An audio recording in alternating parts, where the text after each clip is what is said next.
Deadpool and Wolverine is finally out, one of the most anticipated movies of the year. How is it? Does it live up to the hype? Is it as good as the other Deadpool movies? Let's find out now. But before we get into all that, what's good, guys? It's DemiM7. Thank you so much for clicking on this video. Hit that like button, hit that subscribe button, and you're gonna love this movie, I'm telling you. And first off, don't worry, this isn't gonna be a spoiler video or anything like that. I'm gonna stay away from it. I might make a spoiler video down the road, but for now, this is just gonna be a spoiler-free video. Now, when it comes to the Deadpool movies, there are three things that you can expect as being like the main pillars to the movie. First is going to be the action, second is going to be the comedy, and the third is going to be heart. Now, the action and comedy have always been a given when it comes to Deadpool. You expect that in a Deadpool movie.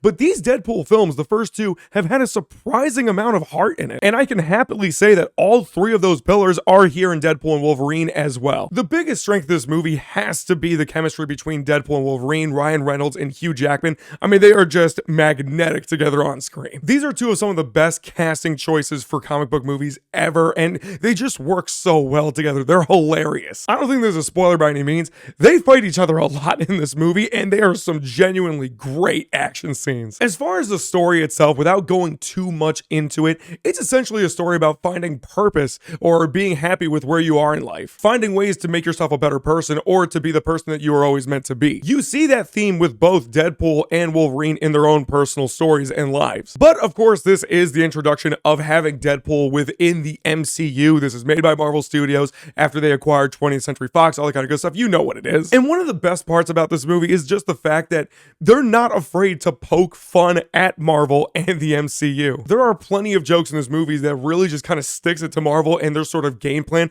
what they've been doing over the last 4, 5, 6 years. And I absolutely love that. It was one of the things that I was afraid of most when we heard that Deadpool 3 was going to be in the MCU. I was wondering, is there going to be like a handicap or something when it comes to these jokes?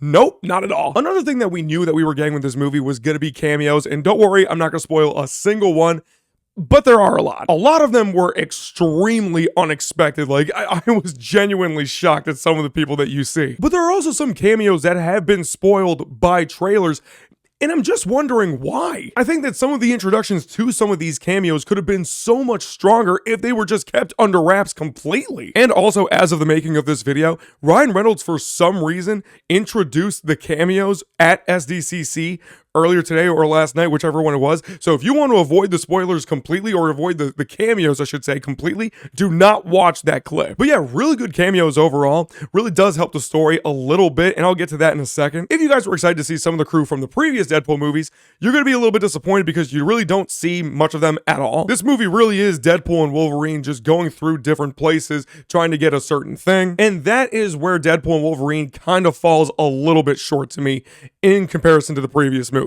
It's just a little bit of a mess. I mean, it does make it clear early in the movie what needs to happen, but the way to get to that just kind of becomes a little bit muddled. It just really feels like there's a lot going on when there really didn't need to be a lot going on. There's a lot of moments where you could have felt a lot of heart, a lot of feel, and it just kind of gets sidestepped by humor right away. Not to say that you don't feel some of those heartfelt moments, especially with Wolverine, you definitely do. This version of Wolverine does carry most of the heart in this movie because of what has happened in his world, what has happened with his sort of story. But I do think that these moments overall could have been stronger if there was just more time and more care taken towards it. I mean, the third act of the movie just gets absolutely crazy, a bit nonsensical, but it is a very entertaining ride from beginning to end. That I cannot deny. Also, the music choice, the soundtrack on this movie is great. You know, some of the songs are used in direct correlation with some of like the choreography that's going on inside the movie, and it's just sick. Also, at least in my opinion, to my own eyes, I was watching this in IMAX.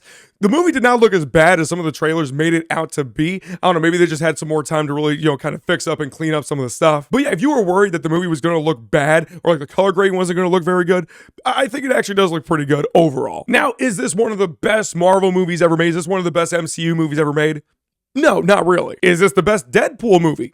No, not really. For me personally, I liked Deadpool and Wolverine just about as much as I liked Deadpool 2. I still think the first Deadpool is the best one, hands down. But with this one right here, Deadpool and Wolverine, basically what it is, it's a lot of action, it's a lot of humor, but a bit of a messy story and a bit of a messy plot. I do wish it could have been a little bit more streamlined. I wish it could have been a little bit more focused, because this movie, I think, is a very clear example that bigger isn't always better, in the sense that the scale of this movie is much bigger. The stakes are way bigger in this movie than any of the previous Deadpool movies, but that doesn't make the story or the movie itself better. So with all that being said, I'm going to give Deadpool and Wolverine about a 7 out of 10. I think that's where it sits comfortably for me. If you've seen the movie already, let me know in the comments what you thought about it, and until next time, peace.